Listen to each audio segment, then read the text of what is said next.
I had always heard that leadership gets heavier as your influence grows. And boy, oh boy, am I learning that in real time this week unexpectedly. So let me tell you what happened. Something happened this week that it honestly kind of just like reminded me how much my influence had expanded. Cause like in my mind, I'm still me. I've always had this voice. I've always been sharing. I forget how it's perceived as it's expanded with more viewers, right? And as my platform grows, the stakes change. Like I reached over 10 million people in the last 30 days. Insane. And while I'm not about vanity metrics, that level of reach does require a level of constant calibration. So what happened is I shared something with a pure heart and it landed so beautifully for most. Pure intentions, positive message, but it also had ripple effects that I didn't quite fully calculate.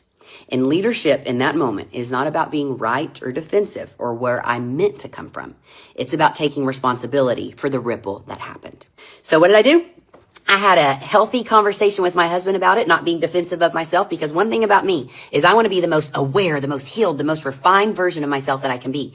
And I know that growth isn't just about expansion. It's about the refinement. Even though I drive a pink Range Rover, even though I'm big, bold, and disruptive, even though I talk about wealth mindset from a biblical lens, and I sometimes say things that make people tilt their head sideways like, what? The intention of this page has always been the same, to model what it looks like when a woman finally owns who God made her to be, using her gifts to build businesses, to elevate communities, to create generational impact, and expanding true wealth and abundance without dimming her light because it made someone else uncomfortable. Listen, I've known this, that as my page grows, I have this responsibility to grow with it.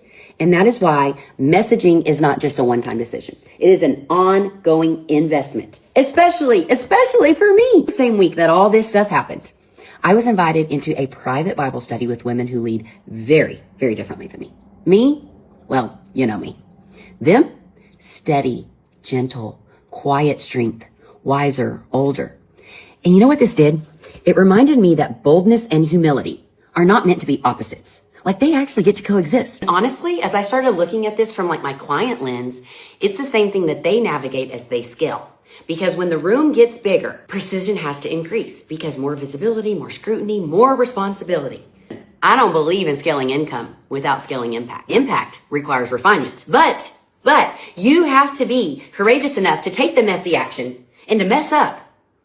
And then humble enough to say, that didn't quite hit right. I'm gonna refine it. The truth is, if the platform is growing, the discernment has to grow with it. So take it from my hard lesson this week. Refinement is ensued.